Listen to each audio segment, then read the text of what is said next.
Sanaknet, saat ini DPRD Kabupaten Kepahyang sedang membahas Perda tentang kepemudaan.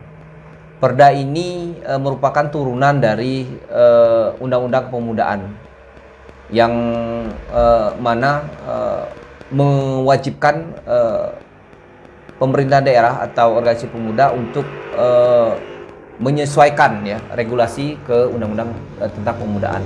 Nah, saat ini saya bersama Kak Gusti Jenang, ya, beliau ada tokoh pemuda juga, masih muda ya? Masih sangat muda. Dulu juga aktif. Dulu pernah muda. Ya, jadi pernah muda, dan beliau ini membina beberapa organisasi kepemudaan.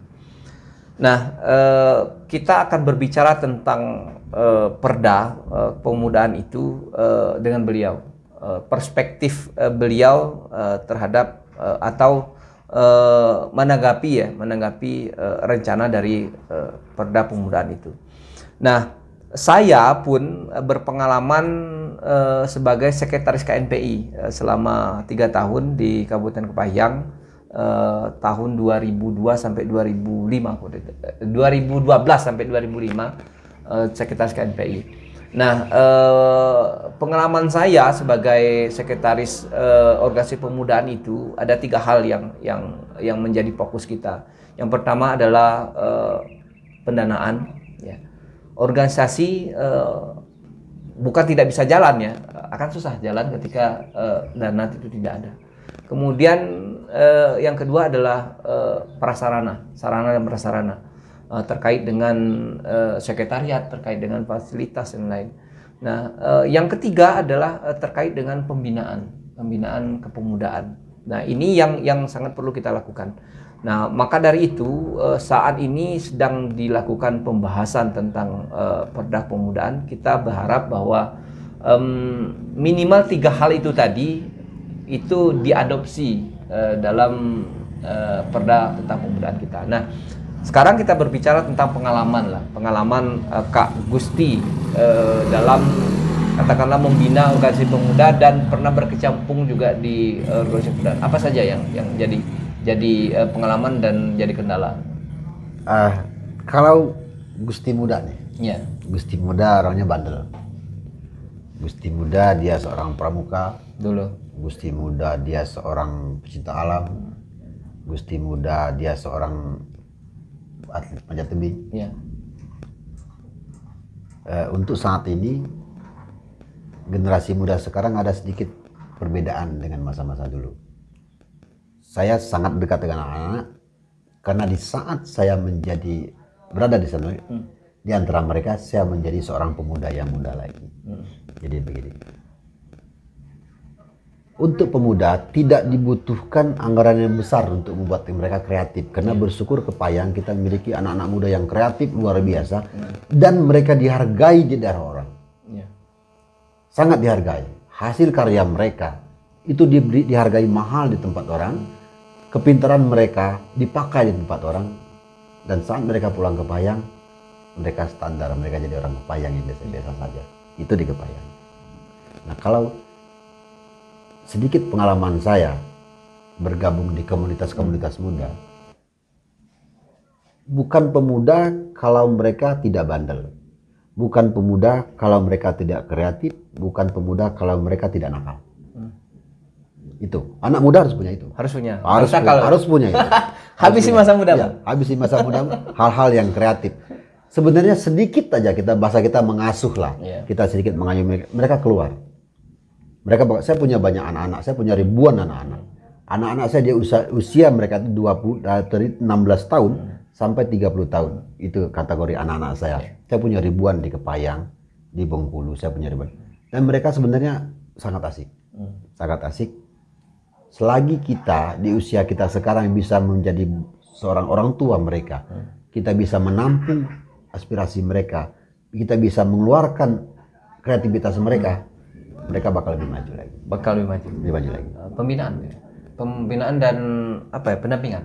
Lebih ke sebenarnya mendamping ngobrol lah, pendamping ngobrol. Jadi teman yang baik lah, lebih ke situ. Nah, dalam Undang-Undang Pemuda itu kalau tidak salah Undang-Undang Nomor 40 tentang pemudaan disebutkan ada batas usia pemuda. Betul. Usia 16 tahun sampai dengan 30 tahun. Betul. Gunanya salah satunya adalah untuk mempercepat kaderisasi. Nah, organisasi pemuda harus menyesuaikan dengan undang-undang ini. Kalau menyesuaikan, otomatis pengurus juga harus di kategori antara umur 16 sampai 30. Nah, bagi saya bersoal Kak kita di kabupaten, untuk di daerah lah ya. Kenapa bersoal? Karena kenapa? Untuk mencari kader atau dibentuk kader pada usia itu tidak gampang Kak untuk di daerah. Makanya kita tidak jarang kita melihat ketua atau pengurus dari organisasi pemuda itu umurnya sudah di atas 30. Terus saya bilang tadi. Kepayang, pemudanya hasil karya mereka lebih mahal di luar daripada di Kepayang. Ya. Ilmu mereka lebih terpakai di luar daripada di Kepayang. Gitu. Kenapa? Mereka lebih nyaman ada di luar. Mereka lebih bisa dapat uang di luar. Karena Kepayang ini kreativitas mereka sulit untuk bisa keluar. Karena mentok.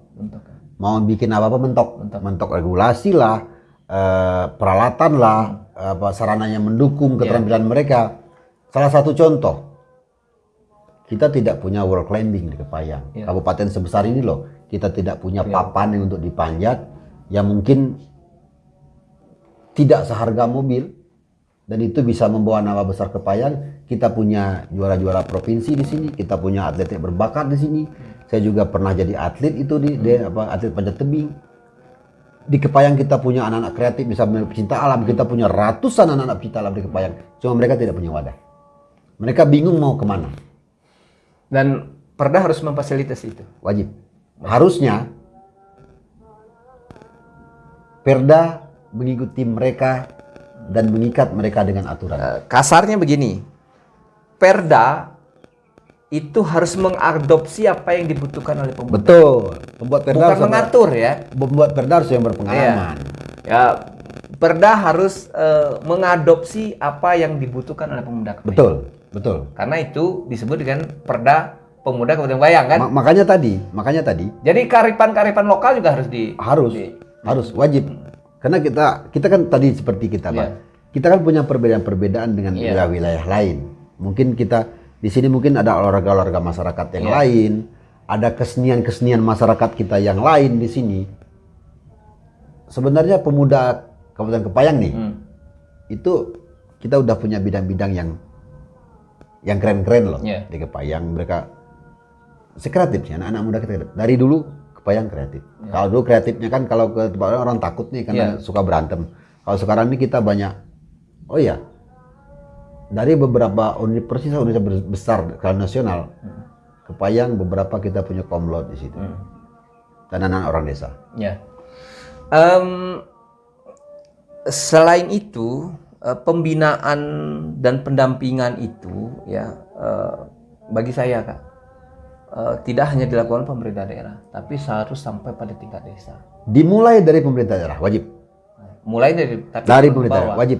Nah, kalau kita berbicara tentang fasilitas pendanaan dan pendampingan, kalau kita hanya bergantung pada pemerintah daerah, gak repot juga karena dana terbatas. Oleh karena itu juga harus sampai ke tingkat desa. Nah, Perda ini juga harus menyentuh sampai itu. Dana terbatas dan harus jelas. Mungkin dengan pemerintah lebih memperketat sistem penggunaan dana-dana itu, mungkin dana itu benar-benar bisa ke bawah. Bisa sampai. Cuman kalau pemerintah tidak sangat longgar, itu kacau. Cuman memanfaatkan orang yang sebagian mengaku pemuda, tidak kreatif, kebetulan punya pengurus itu, mereka dapat uang. Sementara yang benar-benar kreatif, nol. Tidak terfasilitasi. Nah, maksud pemerintah dalam menerbitkan undang-undang pemudaan dan juga Perda ini tentu maksudnya positif kan? Sangat positif. Tapi harapan kita bahwa Perda ini harus aplikatif. Betul. Maksudnya gini, aplikatif itu. Nah, apa yang disebutkan dalam Perda itu sudah bisa langsung dilaksanakan gitu. Jangan menunggu kemudian regulasi lain. Makanya itu cari pembuat perdanya, atau pembuat perdanya itu harus benar-benar pemuda. Pemuda dalam arti kata sebenarnya. Jangan cuma orang muda. Andai pun mereka cuma orang muda, mereka kalau mereka tidak punya ilmu, mereka survei ke lapangan dulu. Harus kalau saya begini ya, sekarang ketua pansus bidang pemudaan itu juga orang pemuda kan, Franco Escobar. Nah, beliau ini kita pernah kuliah di Jakarta memang. Nah, berarti kalaupun beliau tidak berpengalaman dalam organisasi pemudaan katakanlah, harus mengadaptasi kawan-kawan yang lainnya. Harus menarik, wajib. Tokoh-tokoh pemuda yang Wajib. lain. Apa yang diinginkan pemuda ini? Betul. Jangan sampai begini maksud saya. Aturan ini mengatur, cuman yang di bawah ini nggak bisa melaksanakannya dan tidak tepat. Ya. Contoh, kakak bikin aturan untuk ngatur saya, ya kan gitu. Bisa ngatur, cuman saya kan merasa tidak teratur. Betul. Otomatis apa? Peraturan yang dibikin itu juga harus mengadopsi kebutuhan dari yang diatur. Situasional. Situasi yang mendukung hal-hal yang dibikin itu seperti yang tadi. Jangan sampai nanti kita butuh perda. Oh, kita butuh perda turunan yang lain yang mengatur tentang ini. Ya, mudah-mudahan Pak Ketua Banlek kita, Pak Franco Escobar, sangat peka terhadap itu karena beliau masih muda, Kak. Baru nikah. Dan saya harap dia jadi Pemimpin masa depan ya. Pemuda dalam arti katanya sebenarnya. Yang sebenarnya. Bukan cuma usia muda. Jadi lepaskan cover beliau itu sebagai katakanlah pembuat kebijakan, tapi bikin aturan sebagai sosok pemuda apa yang diinginkan. Jangan cuma sekedar bikin perda karena kewajiban. Ya. Mudah-mudahan nggak kewajiban. Dia harus punya ilmunya dari apa yang dia bikin. Karena pertanggungjawaban lama loh. Ya. Ini inisiatif, Kak. Inisiatif. Mudah-mudahan itu ya. Mudah-mudahan. Jadi, nah, bagi ini Kak Gusti, kira-kira apa saja hal-hal yang menjadi poin penting yang wajib dimasukkan ke dalam perda? Regulasi sih. Ya, regulasi. Regulasi, terus ada mungkin 1-2 bait di perda itu yang mengatur tentang olahraga. 1-2 kata di tentang olahraga itu yang mengatur kewajiban-kewajiban pemuda dan hak-hak yang dia dapat. Ada di situ yang mengatur organisasi kepemudaan. Itu aja.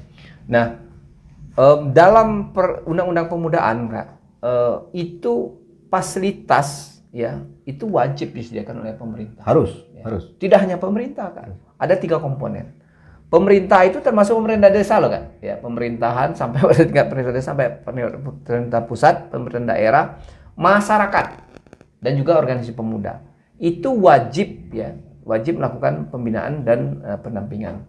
Tentu seluruhnya butuh dana. Oleh karena itu saya juga berharap bahwa perda ini nanti harus aplikatif ya. Salah satunya mewajibkan untuk pembinaan organisasi pemudaan. Di tingkat desa ada Risma, ada Karang Taruna, tingkat kabupaten OKP banyak. Nah, harusnya kan mereka rancang dulu apa yang mau berukat, baru mereka mengajukan. Ini loh yang mau kami buat. Ya. Bukan uang dulu baru dirancang kan. Ya, betul. Mudah-mudahan begitu kan. Harapannya begitu. Yang enaknya kan saya mau bikin ini nih. Saya mau bikin rumah, saya mau bikin ini. Kami pemuda mau bikin ini. Bikin dulu anggarannya, mereka mengajukan.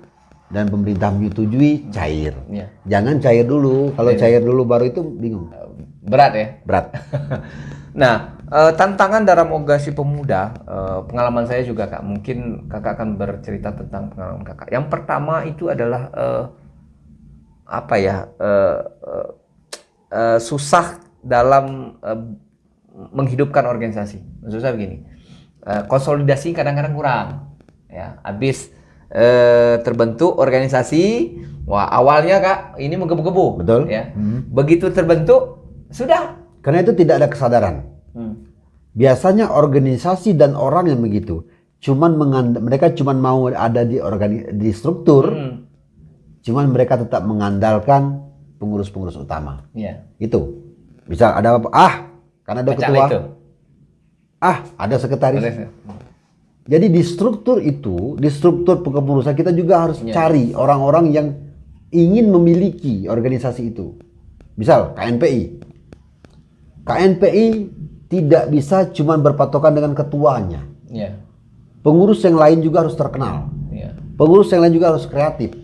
Ketua, sifatnya namanya ketua kan mengetahui, menyetujui, tanda tangan. Tanda tangan. Itu ketua. Yang menjalankan tetap motor ya? Iya. Motor. Nah, kalau pengurus yang lain ini cuman sekedar ada, kalau bahasa daerah kita kan dia dikit-dikit kerjanya rutu, kerja nggak ada, dikit-dikit menyalahkan apalah ketua gini gitu. Sementara mereka tidak ada Tidak ide, berbuat apa-apa. tidak berbuat apa-apa, dikit-dikit sekretaris, dikit-dikit bendahara, ketemu makan duit. Sementara mereka cuma diam dan mengandalkan itu susah. Susah. Nah, terus yang lain, saya merasa juga Kak bahwa kita susah dalam pengkaderan. Kalau Untuk di daerah ya. Kalau pengkaderan itu ini mohon maaf nih. Iya. Kalau saya sebenarnya untuk pengkaderan itu tidak susah. Nah, yang susah itu mencari orang yang benar-benar mau jadi kader.